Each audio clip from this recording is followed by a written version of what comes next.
episode of Cali and Craig Talk. I'm Cali. And I'm Craig. And today we are joined by the professor. Craig's husband, John, is here. Hello. Thank you for having me back.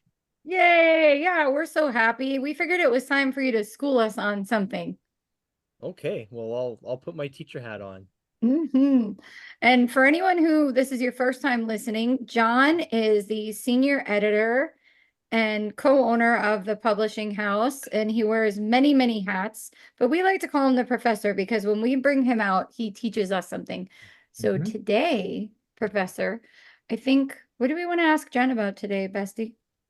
I think we're going to talk about editing, how you respond to edits, things along those lines. Because we have talked with the professor about editing in the past, like 6 or 7 years ago, I think. Although that might have been specifically editing smutty scenes, because I remember you and I, Callie, we were reading sexual scenes out loud.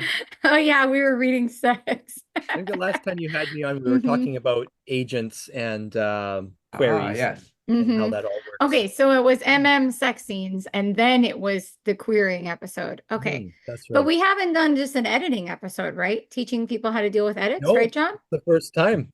Yeah. Okay. Well, which is great because Yeah. I actually have a lot of people that I know that are working their way through edits right now. So what should we start with? I say, what is the first thing that a person should do? A person who is being traditionally published, let's say they get their edits back. What is the first thing that they should do when they get their edits back? That's a really good question, because one of the first things I do when I give edits back is I give a suggestion of what you should do, and I think every writer, it's good to know this. So don't start your edits right away. I recommend usually your editor will give you like an editorial letter, so it could be anywhere between 2 and 5 pages, sometimes longer, just to summarize everything. And so the first thing, if you get that, read that over, avoid opening your manuscript and going over everything if you can. And then I'd say whether you get that letter or not, try and don't put your writer hat on right away. Like if you can, just sit and try and read the edits over. If there's a lot of them, you might want to skim them, like just kind of survey the manuscript. But yeah, like it's important not to get in writer mode right away, because you will want to absorb and get the big picture of what you've been presented with. Sometimes you can get a little defensive on edits when you first see something, but if you've had a bit of time to think about it, you might realize, okay, I see why they've done this. And then you most likely, yeah, you won't be sending that email saying, why did you do this? So yeah, well, because we think it's perfect, right? We're all under like the illusion that this is the perfect manuscript and you're gonna get it and we're not gonna have any edits. I actually had very few edits on Frederick Gay, Son of Dracula, so I was quite surprised. I'm aiming to get Craig a perfect manuscript one of these times, but that was pretty close. I came, right, Bestie? That was pretty close.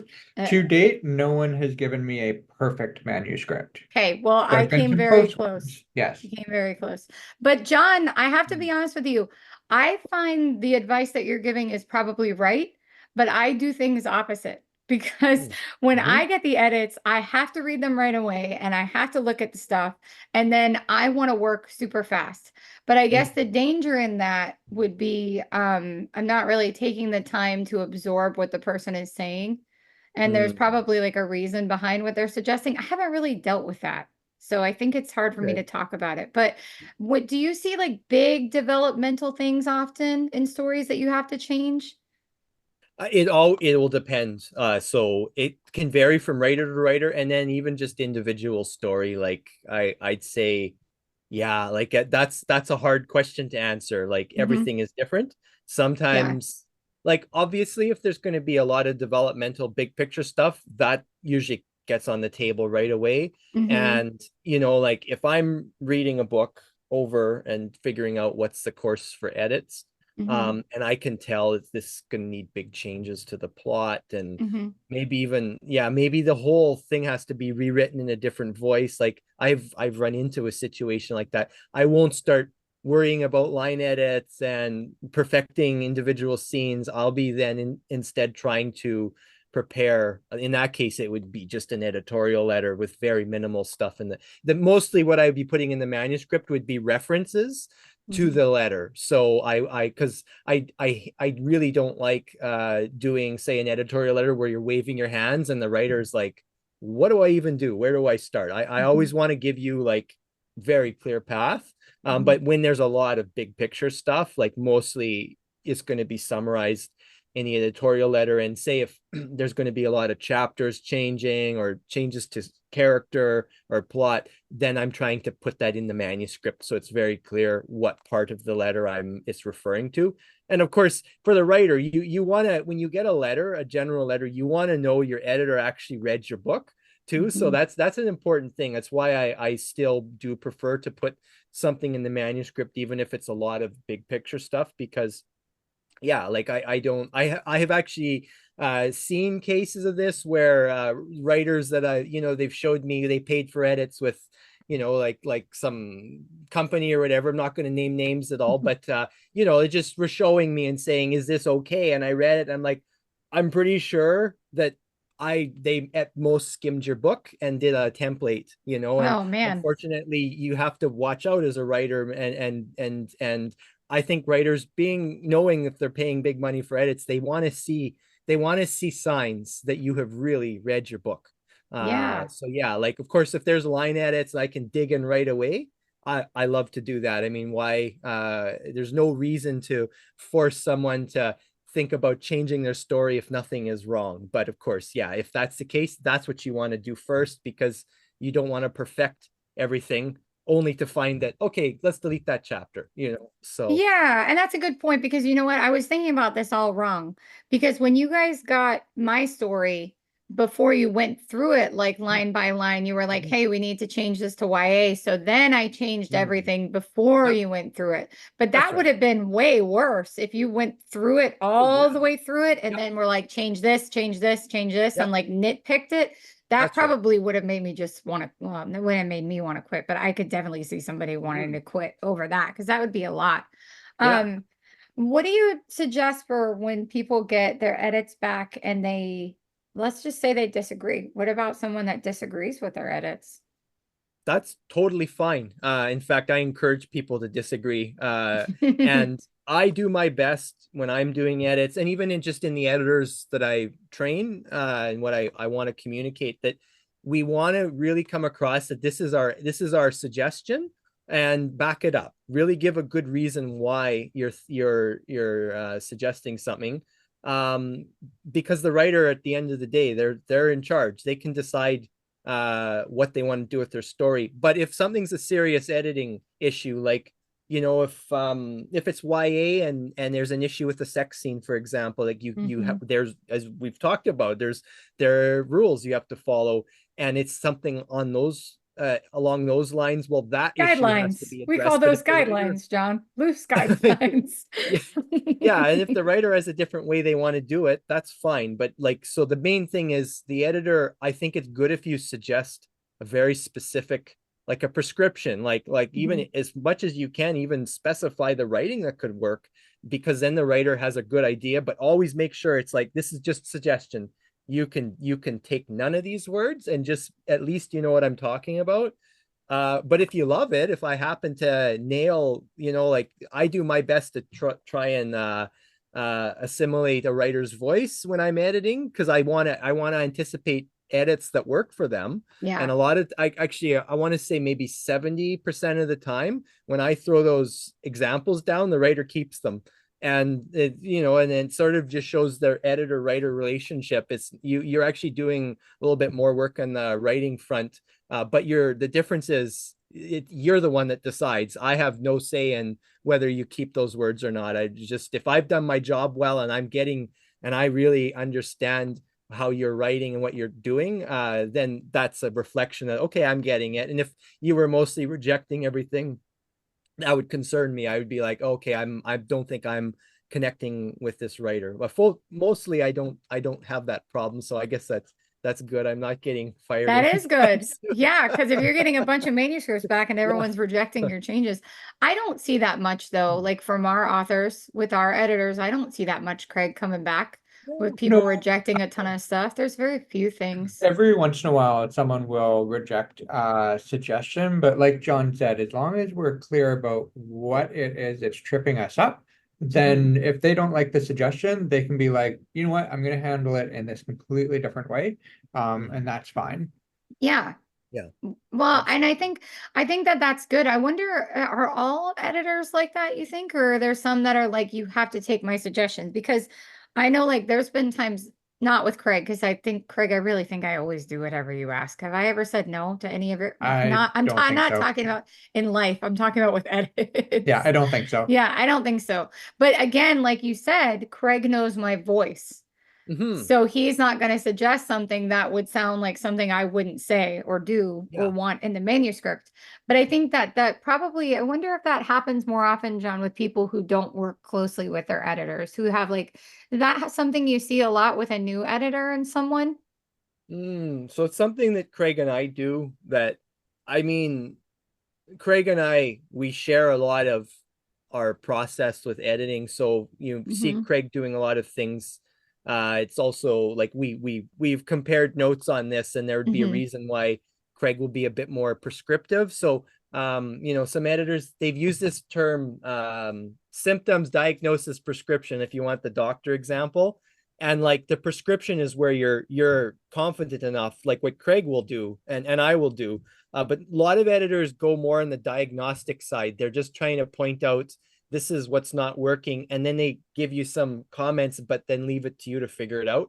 I find for the most part in other editors I've been talking to, and when I talk to writers who are sharing their edits with me, so I mean, partly it's professional development. I will forever want to see what other people do in edits. I've sometimes learned things, or sometimes I'm like, Yes. yeah, I wouldn't do that. But like for the most part, I see they tend to be a lot more diagnostic, very rarely prescriptive.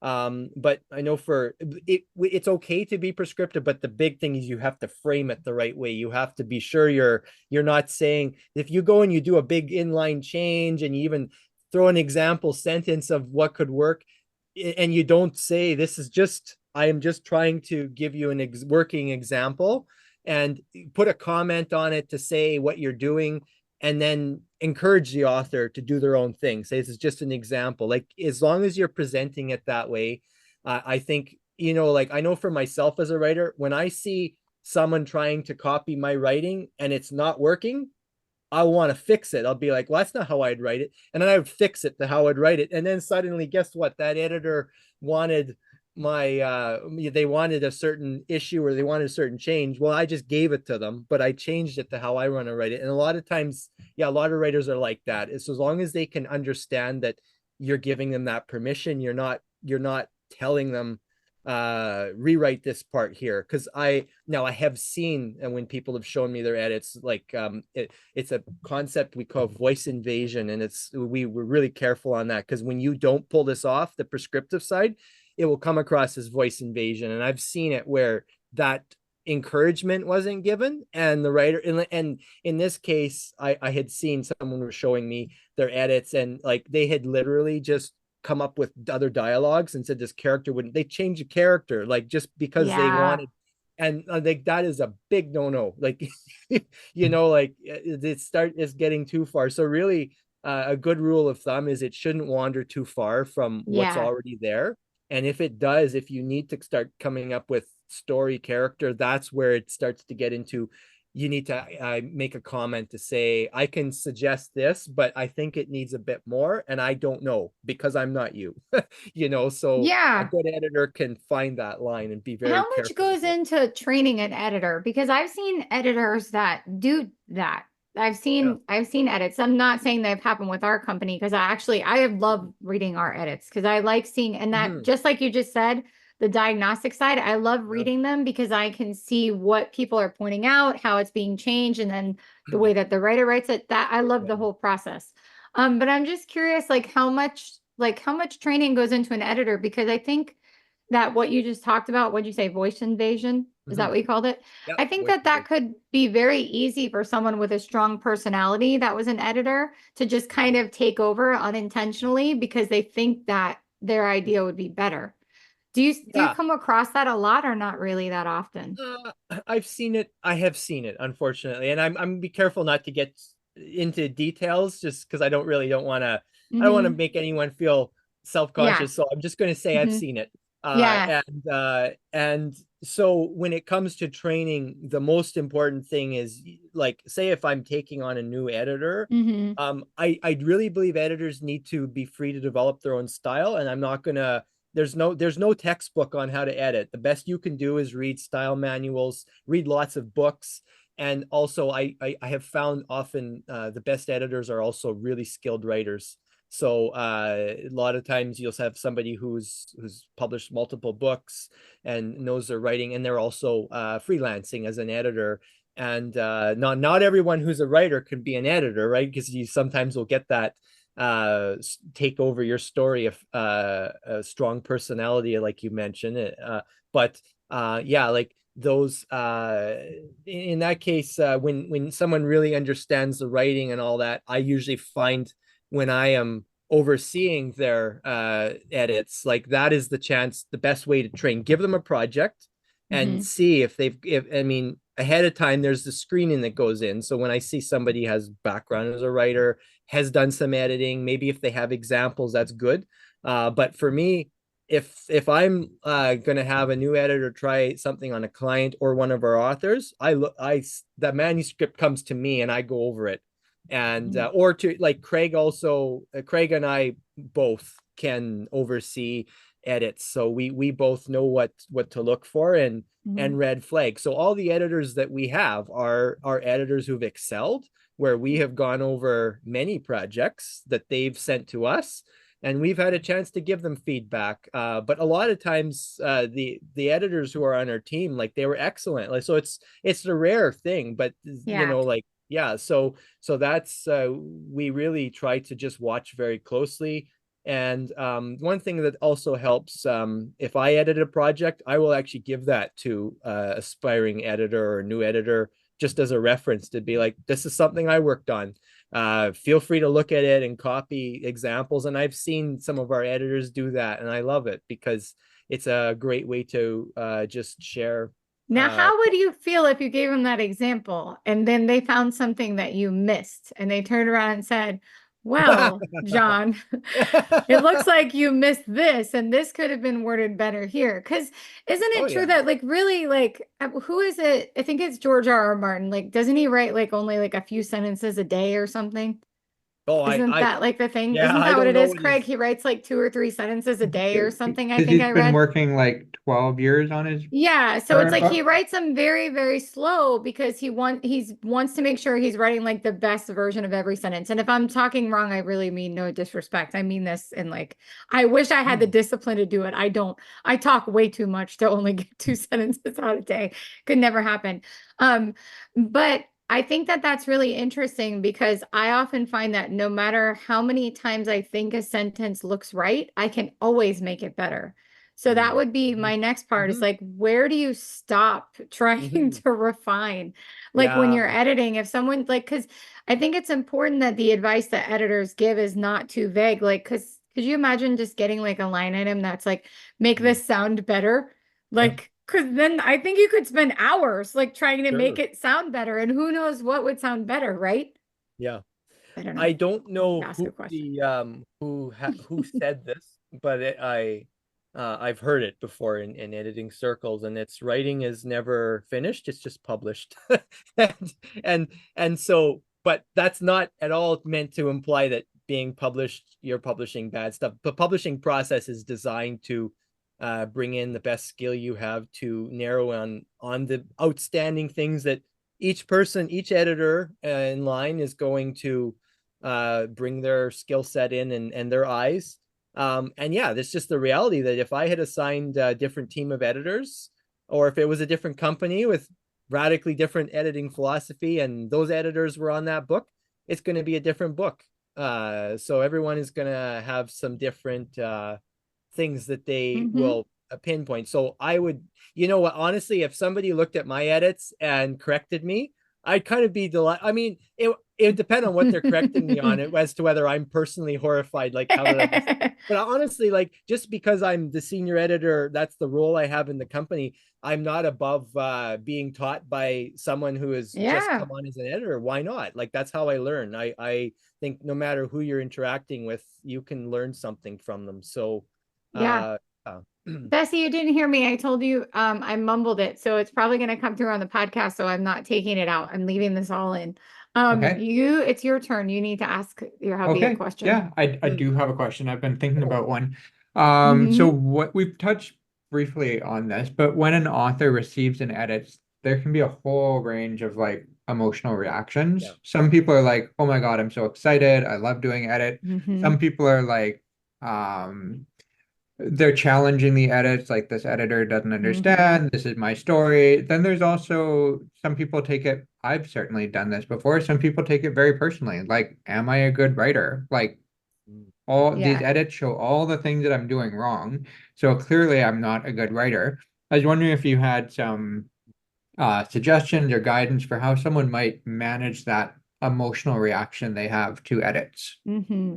Yeah, well, so this is why I usually like to be involved if as much as I can. So when we have writers who've come to us privately to hire one of our editors, I still am the main line of communication. So I will work with the editor, and I'm the one who presents it back to the writer because my what I really feel is my part is to make sure that I'm emotionally equipping the writer to receive the edits. And so a lot like I'm trying to assess, okay, so there was a project worked on where it was like 160,000 word manuscript, and then the final thing was 90,000 words. Huge parts of it had been cut out. And so for me, when I saw that, I mean, I knew that was the course of action a third of the way in.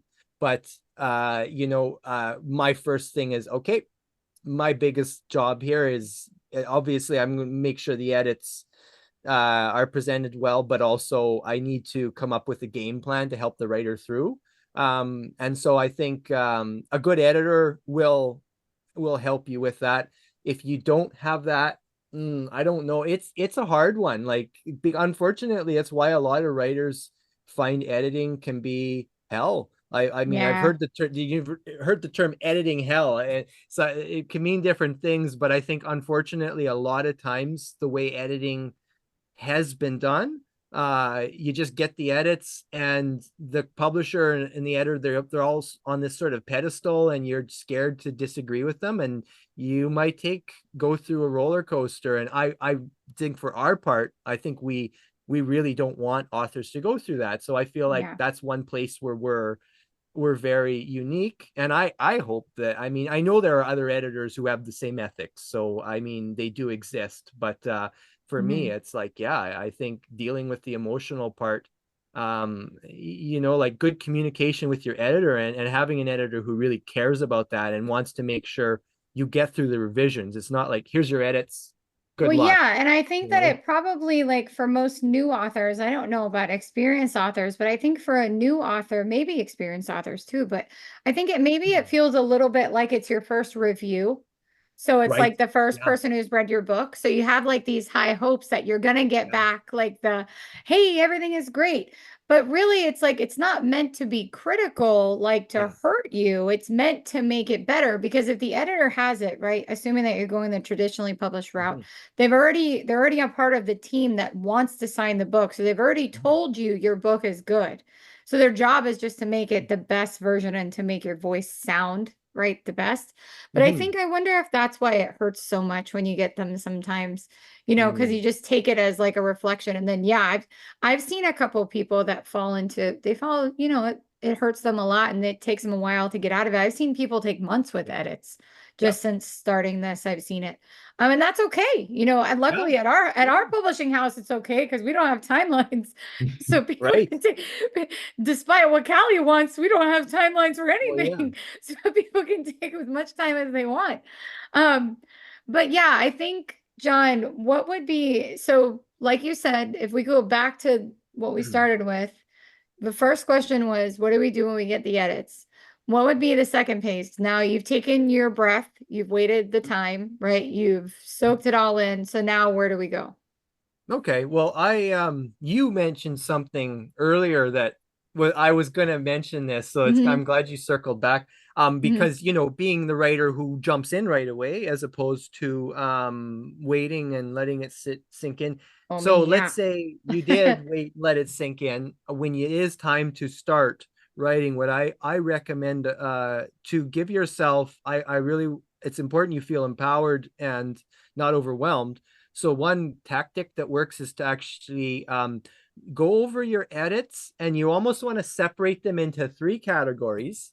And so what you do is you go over your manuscript, and those really obvious things like a changed comma or like Yeah. something that's no brainer, Yeah. go through the whole book and clean those up. And as Hmm. you're going, Hmm. you're having to decide, is this easy, is this hard? If it takes you more than a minute to think about it, then just move on, because Oh. what will happen is you've read it, now you're aware of it, but you're going to feel good because you're going over your whole book and you've Hmm. done those easy things Hmm. that there. And okay, and now you've seen it all. Well, now go back to the beginning, and then I kind of suggest, if it takes like the things that you think are going to take you a minute or two, maybe you got to reword a sentence, or you got to come up with a better word somewhere. It's Hmm. something you can do there. Yeah. Now go and do those. And what's happening now is the harder things, you've seen them twice, and you're having more time to think about them. And that way, you're still feeling good though, because you're getting something done. And what'll happen when you get through the manuscript, now you've got the difficult stuff that you couldn't do in 2 minutes. And then from there, at that point, you've been over the book twice, and you can kind of start to think, how am I going to resolve these problems? Maybe some of them are super hard and you're going to have to change whole chapters. Maybe some are just a little, you can kind of pick at it from there. But I really recommend that 3-layer approach, Yeah. because it's a good way to absorb the edits while also doing some writing. Yeah.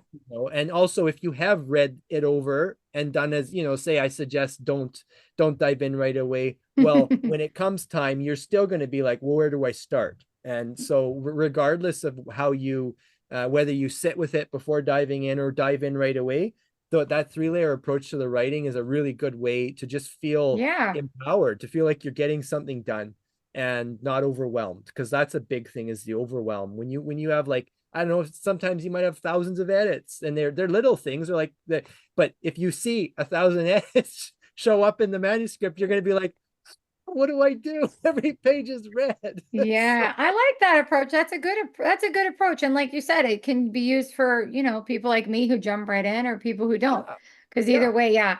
I like to just go through and just go right in order because I don't want to go back through. So I just read whatever yeah. is there and I just do it like I just do it right away. But that's just the difference in personality. Well, Maybe yeah, it's would be better if I waited longer, but I just sure. don't like leaving stuff undone. You know what Yeah, I mean? Like if I know, and I also don't like making people wait. Like if I know that someone needs something, I'm like, oh, yeah. nope, I gotta get it done. Um, but so that's good advice. And I had not thought of that. Craig, you never told me that about this three-pronged approach here. Yeah, I, I I don't think forgot to you tell use you. it. I don't think you use it because you, I sort of do. mm-hmm, So when my editor sends me stuff, she sends me a letter which has like the bigger issues, and mm-hmm, then in the manuscript is like the quicker thing. I do the manuscript first. That's like fixing sentences, typos, sorting things out. But then it's the letter. It's like, oh, you should add these scenes, or you should change this character. mm-hmm, Um, those ones take a lot more thinking. And for me, it's like I want to do those last. I just want to do the easy stuff first. mm-hmm. I'm trying to remember the edits you just did to see if you're lying. So give me a minute. I'm Yeah, calculating. so I'm just in kidding. I yeah, yeah, remember what you did. No, I remember. I'm just totally okay. kidding. Yes. So wait, so yours is kind of like a two-pronged approach. I do two prong, You yeah. do two, and John does three, and Callie does one. Yeah, Yeah. that's So there you okay. go. So everybody's One, Well, two, three. process works. Mm-hmm. you could Yeah. you could you could get rid of the number of prongs and just say, like, when you look at your edits, it's just good to know that you want to look, like, I know when I, like, for my highbrow courses, when I would get my edits, some of them needed lots of work, And my way of knowing is like I kind of would go over how many prongs does this have? Like in other words, like there have been edits where I got back and I'm like, this is one prong. Like just like you mentioned, Callie, I'm like, I personally do prefer to go in order and do it all. Yeah. But when I start going over the edits and it's like I see a whole lesson has to move around, or I have to redo, I have to come up with an outline and change the whole Hmm. course. Then I'm Hmm. like, yeah, okay, I am not doing that right now. I No. could I want to do the easy things so they're out of the way, and then I'm gonna figure my game plan out. So yeah, you can kind of sometimes if you nail it and you don't have much to do, I mean, sure, do it all in one thing. Or if there's just two, like in Craig's case, I think he tends to have a lot of things that are not hard to fix, and then what he has to isn't. He usually doesn't get told to radically rewrite. It's stuff that could just be done in that medium difficulty It's usually thing. adding It's like just a little adding bit of, details, I thought not was the even a last whole one, right? scene. Yeah. Yeah, it's like not Right. even adding a whole scene, but it's adding like a little snippet in a scene to build some of the backstory or the characterization. Yes, yes, we know you're a great writer. Your edits are always But easy. We're all it's aware. also helpful to know, like I've published how many books and I still have work to do when the editor sends me my book back. Yep. That's true. Although it was very minimal for her. Well, It yes. was, I really think we just got through your last edits. Like I think we went through them in like I think it was 120-minute sprint. I think it took to get through the last edits. But yes. Okay, it's your turn. Ask your husband another question. Oh, geez. So we have been talking about edits in general, but there are different types of edits. So can you maybe Mm. outline some of the different levels or types of edits one might come across? Sure. I mean, we used the word developmental earlier, so of course that's the highest levels. It's sometimes called content, it's called substantive. Like the thing in editing, you're going to hear a lot of terms depending on who you're talking to or what industry, part of the industry they maybe come from. But developmental contents, substance, basically what it means is we're talking about changing the story. So the plot or character, particularly, if there's any bigger changes to that need to happen, that's definitely developmental. Then they kind of go in rankings, if you will, of how high level they are. Like not to say one edit is better than the other, but we want the big picture first, and then we don't want to zoom in and fix every line if we're going to cut chapters, like it was mentioning earlier. And so the next type of edit is called a copy edit. Sometimes it's called a line edit.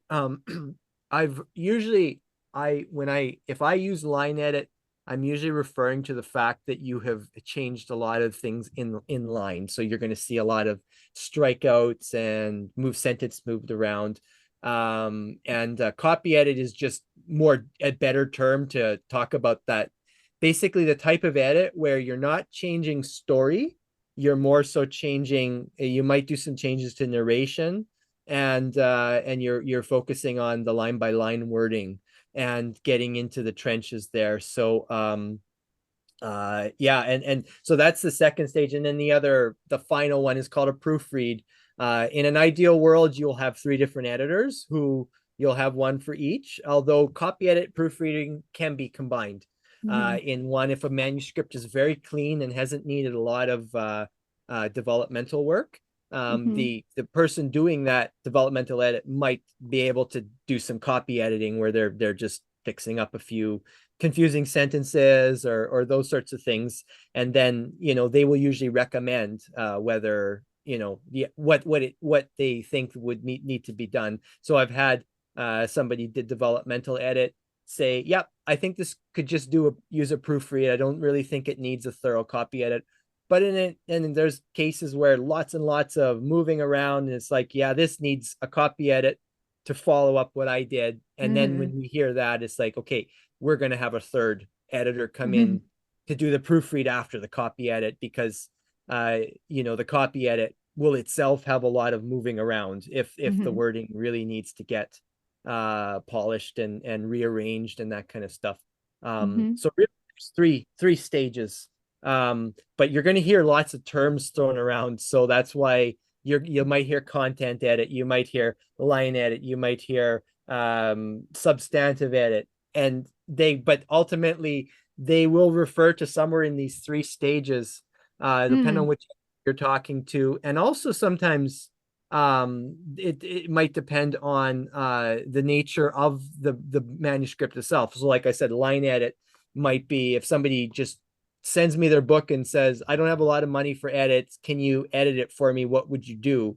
What do you recommend? And so if right Hmm. away, like the story is mostly fine, I'm going to do a line edit. So what that kind of means is I'm hybridizing the developmental and the copy edit a bit, Oh, and okay. I'm heavy line by line. So yeah, Mhm. it's a bit tricky. You have to kind of work with this a lot to get all the different terms clear. But as a writer, if you're just trying to understand the process itself, to know those three main stages, and that we work from the highest global level of plot and story, we narrow down to like the final polished line by line, and then read the final book pretend it was published, and did you catch any typos? That's the proofread, right? It's you're kind of narrowing down to uh doing less moving around and just getting to the final polished book. Yeah. Sorry, I'm writing something down because I have a question, but I'm going to forget it because I'm 1,000 years old. So if I don't write it down, I'll totally forget. I forgot it 3 times while you were talking. And I'm trying to, and I'm like, wow, this is really good. Like, I'm like, okay, this is really interesting. I'm like, there's 3 of these. And I'm like, okay. And I'm like, oh man, I have a question. So if I look distracted, it's because I'm writing down this question that I've already forgotten, but I did write it down. So that's important because you know what? I didn't realize that developmental was the same as what did you call it? What was the other word for developmental edits? It could be called content or That, substantive. that's it, Yeah. substantive edits. Yeah, I didn't Yeah. know that was called the same thing. I thought those were two different things. Yeah, and Um, it'll really depend on the context. As I've had, mhm. there was a publisher I worked for many years ago, just doing, just kind of, they contracted the editors out when I was trying to get projects in and get my name known. And they used the term substantive, and at the time, like I'm like, what is that? Because That was a I, substantive edit. and Yeah. and in that case, it wasn't necessarily didn't refer to what I just called developmental, but Hmm. basically what they were getting is you're the first editor, you have permission to change a bit of the story if you have to. But Oh, really, okay. but a lot of what was outlined in what usually a publisher will give you a bullet list of what's expected.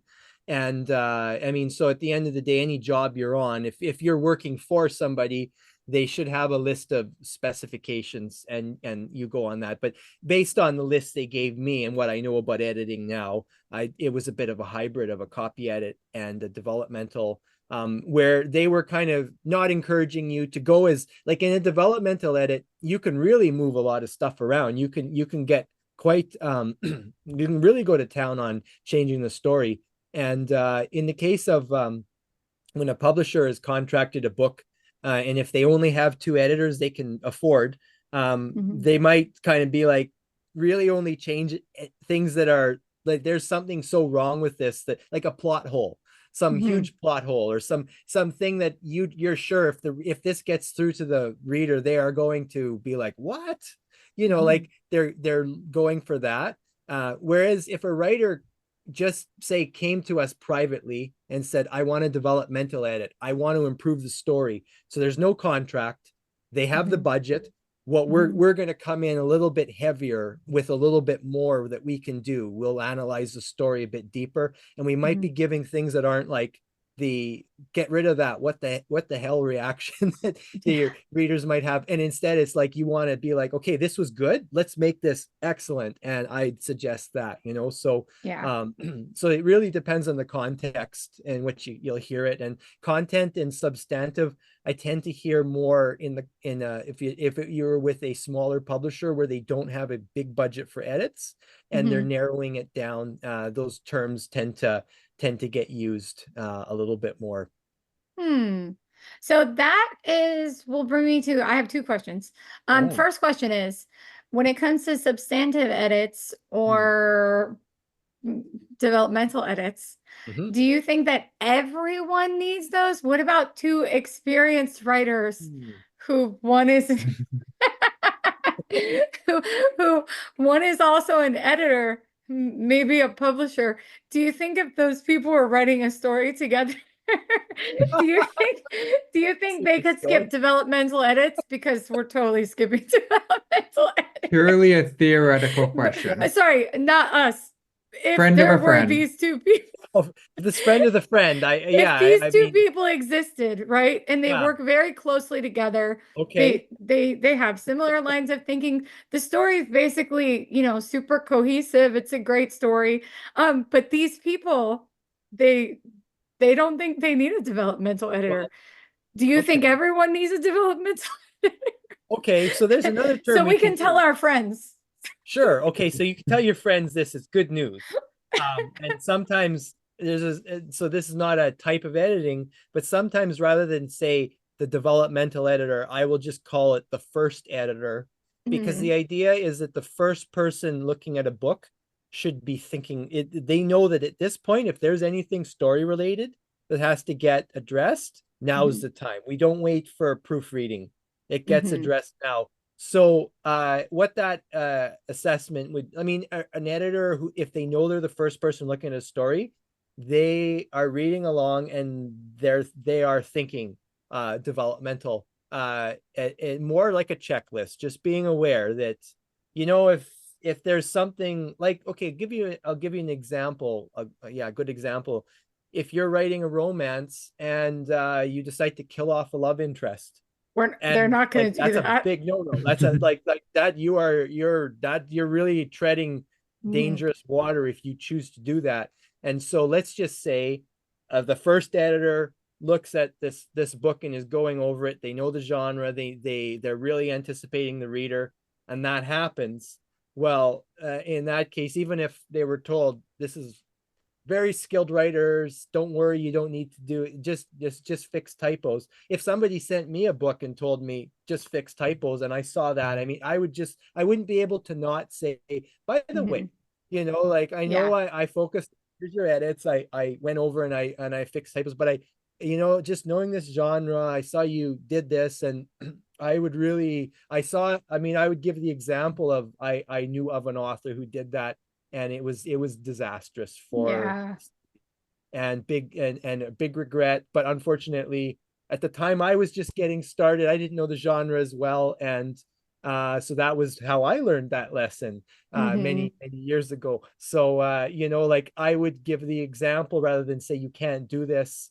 But yeah, at the end of the day, the writer, it's up to them to decide what they're going to do. Yeah. But yeah, like, so first editor, that gets away from the jargon of like, what are you doing? Hmm. Because it's a bit of a spectrum. And these three types of edits, it's just good to be aware that if you're doing edits, you want them to go in that order. Like, you don't want to do developmental editing at the proofreading stage, No. basically, right? But if Yeah. it's not needed, and the first editor will be the one that says, this is great, it doesn't need anything, I just Yeah. fixed clarified a few sentences, and maybe there's one Hmm. scene that they thought this could go a little bit more in here, or a few minor character things that could get Hmm. addressed right in the scene itself. And then that's it, like, then Hmm. we know, okay, we'll have a proofreader come in and just basically read this over, enjoy the story, catch any Hmm. typos that maybe. Yeah. We'll let our friends know what you said. Mhm. Yeah, I I think don't your think that friends will they're be killing happy. anybody off. I heard there's going to be like some Okay. rugby and hot guys and cookies Yeah. and candles and bugles. I think that's it. I didn't hear of anybody killing anybody. But if someone was self-publishing, like say a brand new author, Yeah. would you think that they like what about somebody that's self-publishing? What route would they take to that? Do you think they should have developmental edits done? Or do you think they wouldn't really need that? Like if you're self-publishing, you have more freedom to kind of do what you want. Yeah. Um, would you suggest that someone that was self-publishing definitely try and have a developmental edit done? um so when we have people come to us with self-publishing, I always want to respect someone's budget, and that's Hmm. why we've developed a few different approaches. So Hmm. if somebody has the budget to do all the edits, I highly recommend you do Hmm. developmental. Because, and if you've never done self-publishing before and it's your first book, especially, you should not skip developmental, because that's your chance to learn those sorts of things. Now, if you've done a lot of writing and publishing and you pretty confident, I have had some people come along where they've published lots of books looking for new editor because maybe they aren't happy with where they were before, and basically say, I don't really think I'm not concerned about developmental. Sometimes they actually have a person they work with who's done Mm-hmm. that, and I've been told going in, don't worry about it, I've already had it addressed. Mm. And so in that case, yeah, I mean, go in knowing that that's fine. But if they're limited budget, but they just want you, that would be the same thing I just mentioned about first editor. Yeah. You're coming in, and of course, in that first round, you can kind of hybridize. If you need to do some developmental, you can just make a note of that Would as you're you reading say, along. what would you say would be most important though? Like, so if somebody's on a budget, right? Would you Mhm. say like a line edit would be more important than developmental? Because what if they could only afford one? Yeah, a line edit, it would be basically, that's just where the term line edit is kind of an umbrella. It can really Could cover cover everything, right? you Basically. could try and hit everything all at once. Now, it's Yeah. not an ideal world. The more eyes you have and the more you can separate the process, the Hmm. better the final product will be. But it really, if you're limited budget and it's like, I want edits and I want to get this done, yeah, a line edit is the best way to go, because with a line edit, you can be focused on giving the final product. So imagining the final book. And I know, so when I have been on a project where I know that after this, there's no one looking at this. It's going to the reader. And what Hmm. happens is I slow down a bit, because I really want to make sure that what I'm suggesting, if the author accepted all this, Hmm. it's good to go. So Yeah. there's less, here's an example sentence, come up with what you want. It's more, I don't mess around. If I think something is superfluous, I skip it. It's Hmm. right down to, no, this is there's a problem here, here's a solution. And you can always change it, but it's a little bit more cut into the point. And then and then putting comments on there to say why I did what I did. And maybe if I'm thinking it's pushing over the line a bit, then I'll maybe give some other examples. And I might suggest, when you've gone over this outstanding areas where you did something different, definitely send it back. I'll take another look at those spots. Like, that's Hmm. okay. I'm not re-editing the book. It's not like a second revision. So yeah, like the line edit really gives you a chance to touch on developmental stuff. It's just, you don't have the luxury of knowing there is another editor who will come in and Yeah. check all my mistakes. Yeah, I Because know.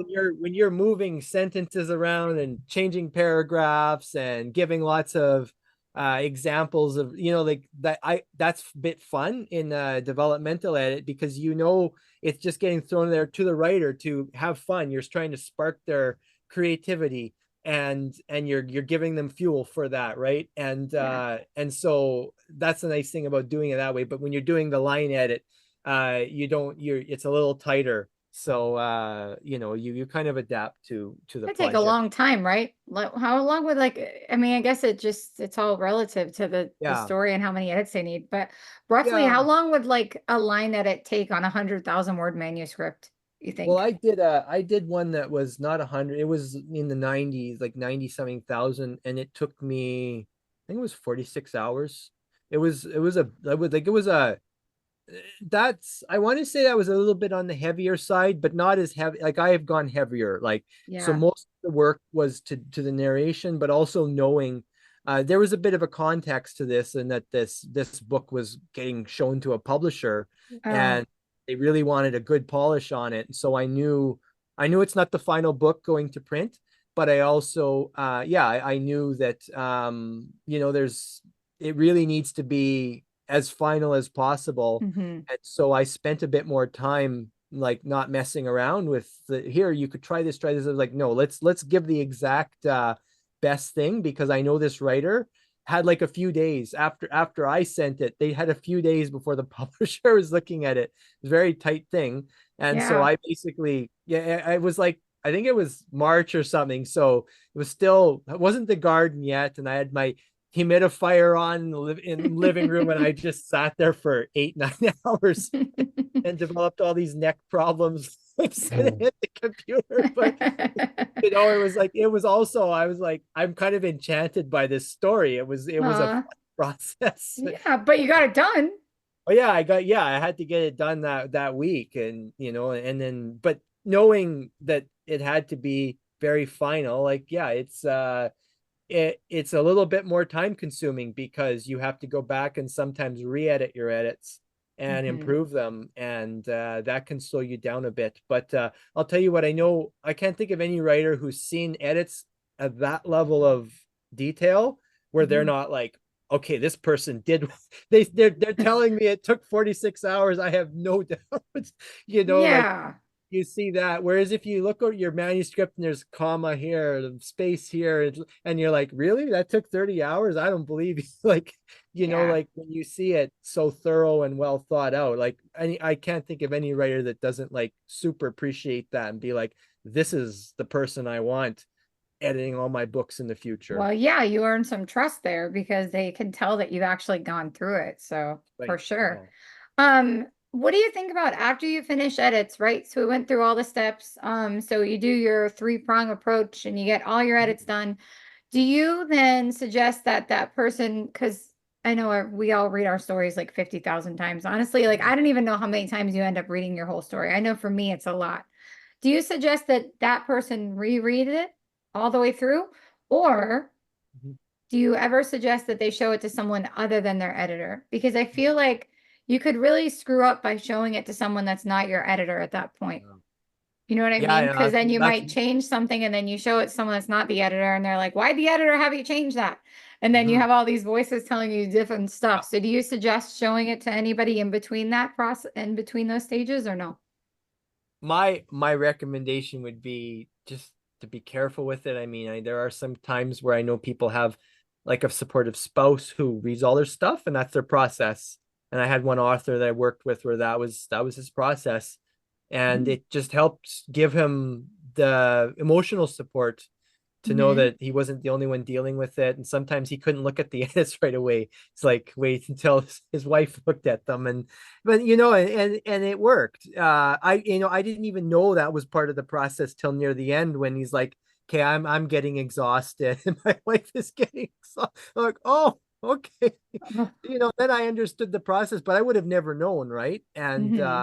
so I think but on the other side of that, I have seen where it's like edit by committee, where they've got all these collaborators and no one can agree.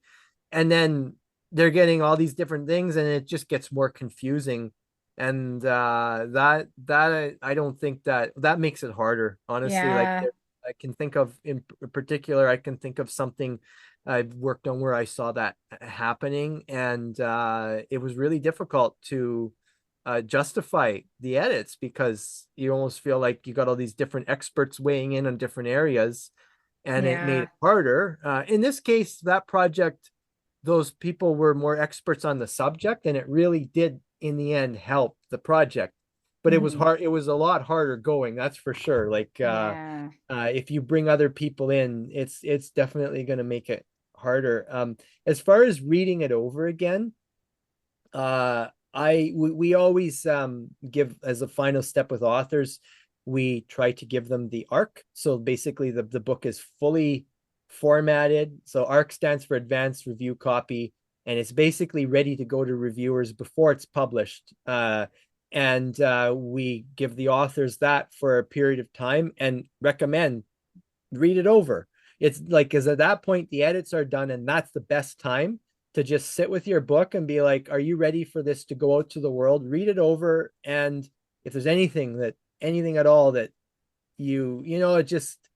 it gives you that chance to have the peace of mind to be like, I know my Yeah. book went through all these edits and all these changes, Yeah. and now I've taken a look at it, and this is what's going out into the world. And for the most part, I mean, I love reading. That's my process. I do a lot of edits, and then I like to read it over when it's all done. And I Yeah. always feel good. I'm like, wow, I wrote this. Oh, okay. And I can be like, also like the edits improved it so much. Like I will remember how it was when I sent it to the editor for the first time, and it's a really good feeling. So I mean, I recommend writers do that for their own, just to feel good about what they're putting out there. But it also is a final chance to just, anything at all bugs you, you can mention it. Yeah. Mainly, we're just wanting to make sure if you catch any typos or anything that crept into the process, much as we do our part to try and minimize that. I mean, we're all human, right? Yeah. You see, like even by the big publishers where they have lots of eyes, sometimes, oh, there's a missing period here or something, Hmm. like for all that, Yeah, Craig has a favorite story he likes to tell about that. About Oh, the, yeah. yeah.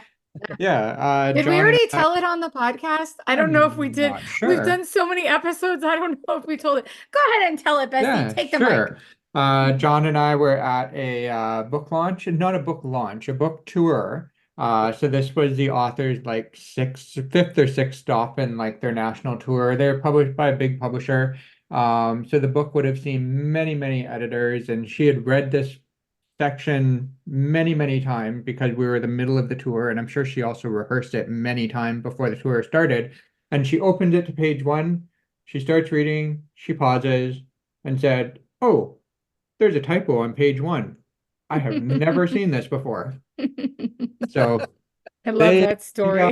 yeah, they pop up, and sometimes you don't notice them until you're reading in front of a crowd of 30 people.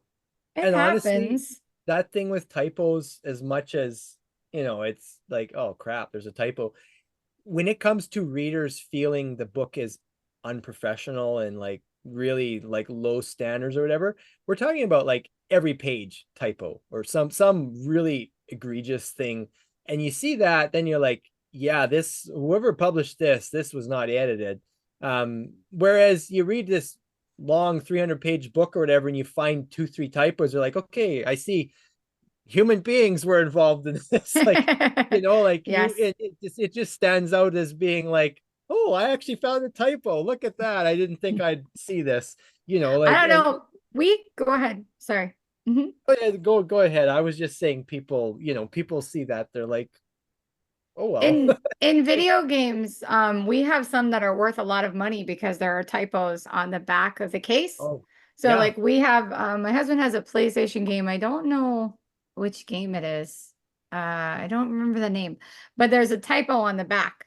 And that game is worth so much disgusting Mm, money, all mhm. just because there's a typo on it.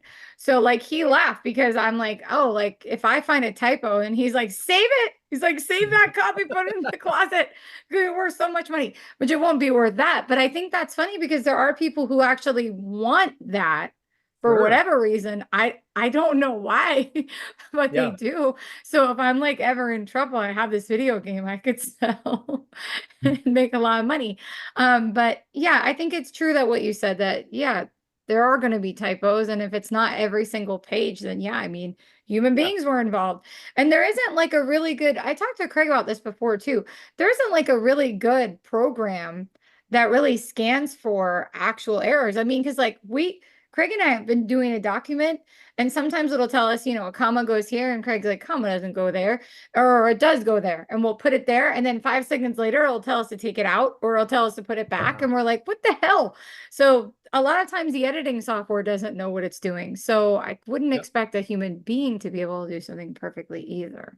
Right. Yeah. And like, especially with people, we have blind spots. Like and they've done studies where they'll cut the T out of the word the in a sentence, and You no one still read notices it. it You still because read you it. automatically, you skip that word and you know what it means. And so like they've been able to show people have blind spots in certain situations, you Said is know. one of those, right, John? Like in a manuscript, a lot of times, Yeah. like said, if it says Yeah. said, like he said or whatever, isn't that one that they say doesn't really register, like with a reader if you're just reading it?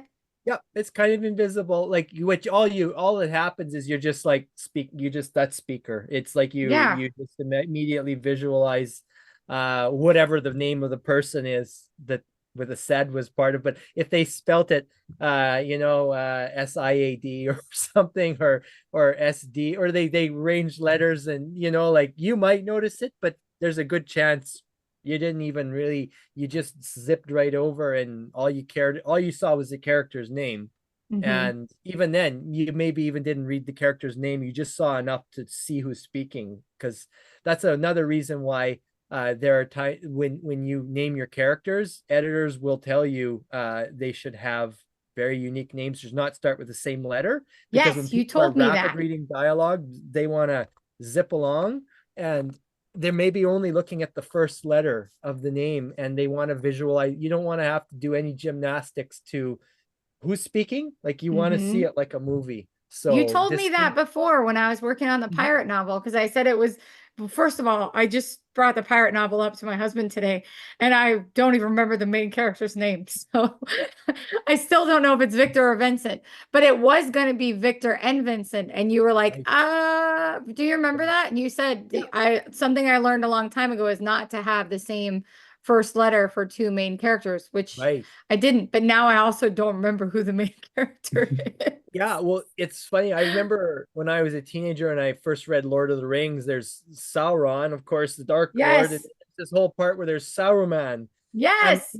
I just being I was a bit of a newer reader, so I didn't have the best reading habits, but for like half the book, I was confused. I thought it was Sauron. Like, Hmm. even though it was Sauerman, like, I just got mixed up. And I mean, that's an example right there of, I mean, that's the 1950s when they wrote that. So they've a lot of these rules are just things that they've kind of realized that people get confused about that. Yeah. And if there's similar letters, or yeah, like, it's like, even if they have different letters for the first name, that definitely can help. But there's sometimes names that different letter, but they look similar. So an editor is really good at just being sure that names are distinct, because if you see a big summary paragraph, what if someone is a quick reader and just is sort of skimming along and able to Hmm. take in the details, like, you want to give them, they want to have those, be able to glance at that name and know where it belongs in there and not get mixed up Yeah. on two or Yeah. three characters. So Well, I'm putting Craig through some mental gymnastics with his reading at nighttime because he's reading super hard names. oh, And because we're reading, did you know that we're reading that we're reading Heaven Official's Blessing I or no?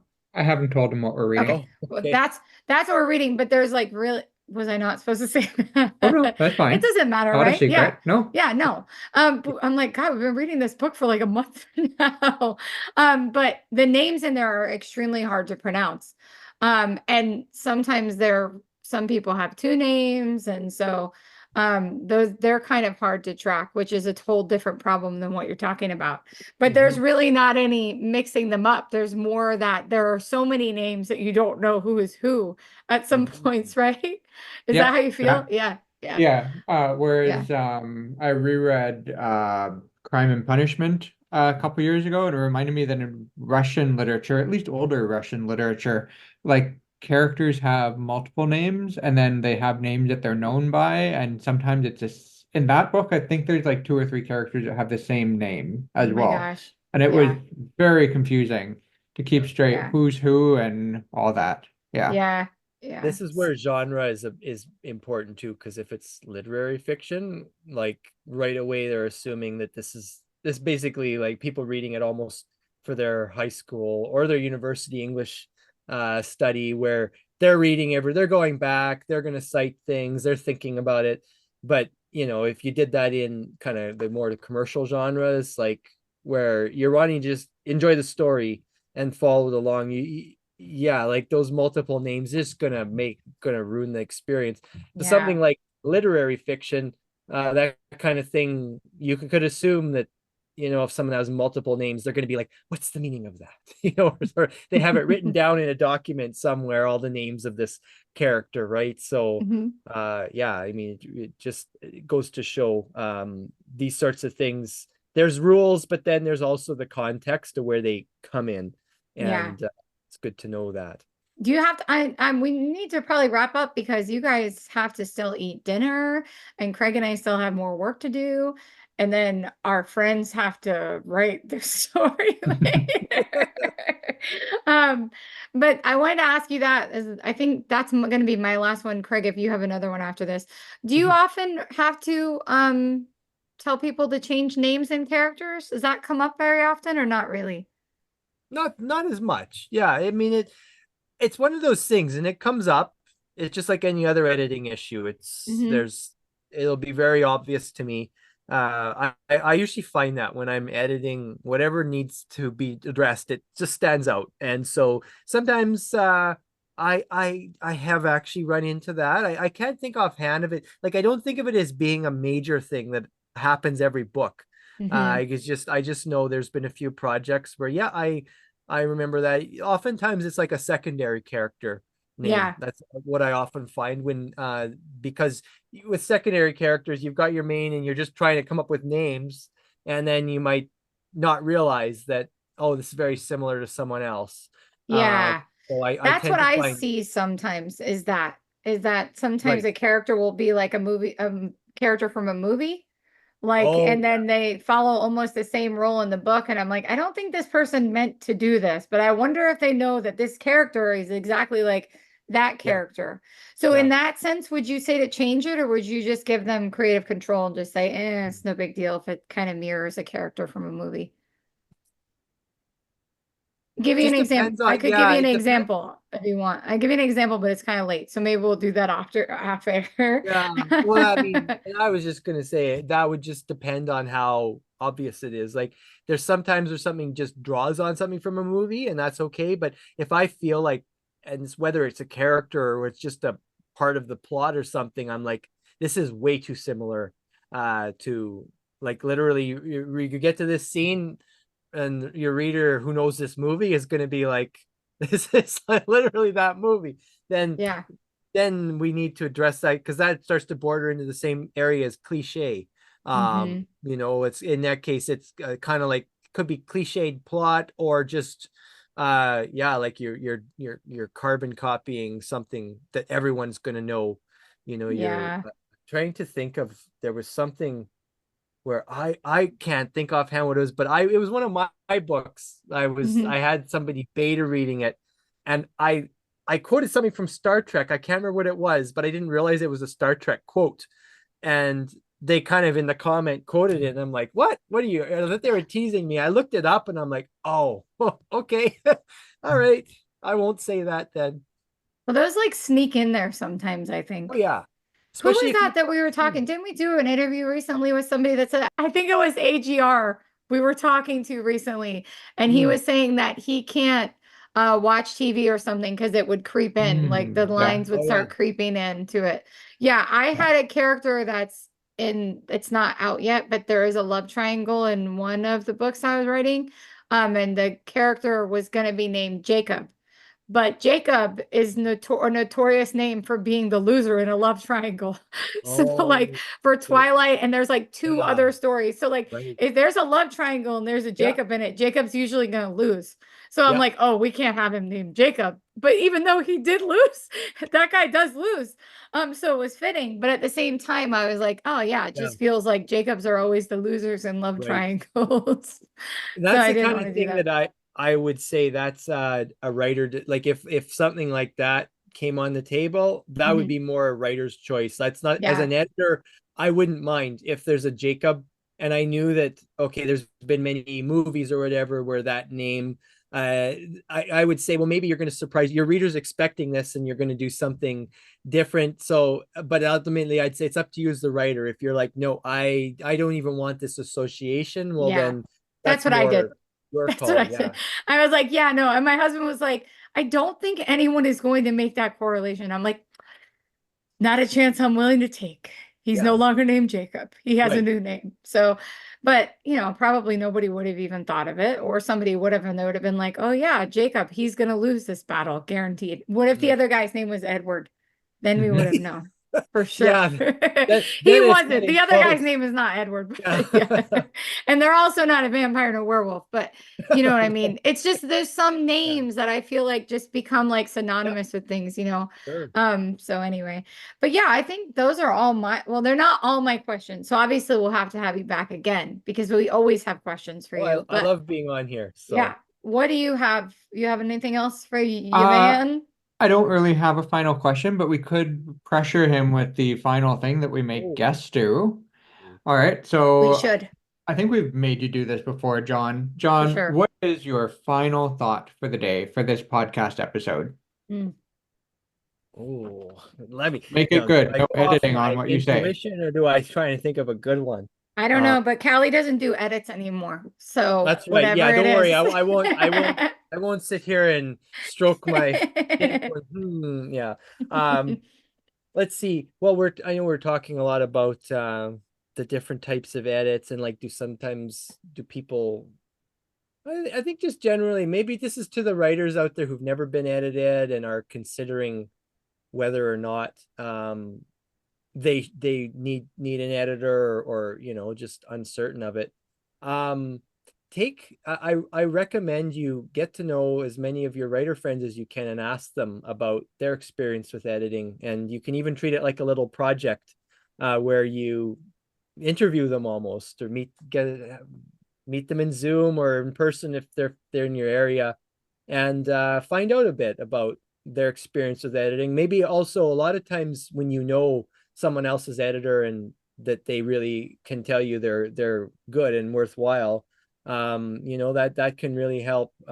Sometimes with writer friends, if you trust each other, they might even show you the edits and go through it. So yeah, really draw on your social circle, your social writer circle, to sort of find out a bit more about the experience with editing, and I think that's a really good way to prepare yourself, rather than being in the dark on like what are you going to expect.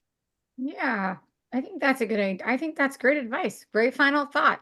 Callie's Mhm. final thought of the day is John and Craig have to go very quickly because they have stuff to do, and Craig and Callie have more to work. But I would like to say that we told people we were going to make s'mores cones. Oh, that's So right. we will make s'mores cones when you get back after Okay. dinner. We will make them and then we will take pictures and post them Wonderful. on the podcast. We'll Sounds post good. them with the podcast episode, I think. Yeah. Sounds good. I'm Yeah. looking forward to it already. Okay. And then, John, we are all set with you. We have to do coffee with Callie and Craig. Yeah. Mm-hmm. Okay. Well, And I will. thank you super much for joining us. It's always so fun to have you. Well, thank you for having me on. I'm always happy to be here. Yeah. Yep, good to have you, husband. Now it's time for coffee with Callie and Craig. That was super fun. Yeah, I enjoyed it. I always enjoy hanging out with John. I should hope so. Yeah. I should hope so. Yeah, but it's also nice for, I like hanging out with John too because John teaches us so much stuff. Mhm. We're always just screwing around all the time. It's nice to kind of learn things. And like we have a healthy marriage where I like don't listen to him. So it's nice to listen to him for once. Yeah, but at least he didn't say that our friends need a Yes. developmental editor. He Yeah. did say that friends could benefit from a developmental editor, but they don't need one. Right. Yes. But the friends think that if the friends can't do this, the friends need to find new jobs. Yes. Yes. Because if these two friends can't do it without a developmental editor, we got bigger problem. They have not us, No, no, obviously. not us. No, no. Those people, they have way bigger problems. But yeah, that was really great. And I really enjoyed learning about the 3 different stages that he suggested. Hmm. I probably like won't use them, but I think that that's super helpful. I hadn't Yeah. really thought about it. Yeah, and I like that. I think that that's funny the way it worked out. That he said there's 3, and then you use 2, and then I use 1. So we just showed 3 completely different ways of dealing with Yeah. edits that work for 3 different people, and all 3 are happy Yeah. with the way that we do them. So yeah, Yeah. it's not And it one size really, fits all. Yeah, yeah, just makes that point clear. Everybody's editing style is unique. Every project is unique too, because that's some true. projects need more, some need less. Yeah. Mm-hmm. Okay, well, and then Yeah. our next episode, it's coming up to where are we at? 8:15. Oh, my book releases on in 15 days. My book It releases. is. Yes. Yeah. And then John is going to be on vacation, so it's Bestie Fun Week. that Yes, it week. is. So we are Mm-hmm. gonna not film, we're gonna record an episode Mm-hmm. during that week, and we will be relaxing, we'll be having a Mm-hmm. good time My because God, it's making vacation for French bread everybody. pizza. Yes. We're gonna play some games. We're gonna watch some anime and Mm-hmm. maybe even some lower decks. We Yeah. have so many big plans for this week. And obviously we'll be doing work too. Yes, of course. Yes. That's the way it goes. All right, awesome. Well, I think that's it for us. So now you can do your thing and tell the people where they can follow us. Yeah, so you can follow us, and God, I hope I get this right now, because it's been what, 21 episodes? No 22? longer, I think, right? 20. Wait, AGR was 20. And then did we do the Benjamin. Halloween one before that where we did our books? Oh, yes, So I we did. think I that's think so. 21. Then Benjamin 22. This is 23. So I think this might be 23. I Wow. don't know. So Yeah, you'd think I'd got it right by now. So you usually do. we're on YouTube, Instagram, TikTok, Threads, and Twitter/X. We are Cali Craig Talk, CaliCraigTalk. Boom. See, you did it. Perfect. All right. Thanks so much for joining us, everybody. We will see you next time. Bye. Bye-bye. Bye. Adios. No. Bye. Bye-bye. Bye. Bye-bye. Okay. Bye-bye. Bye-bye. Bye. Okay, bye. I don't know why you made me laugh so much. Okay, bye for real. Bye. Bye-bye.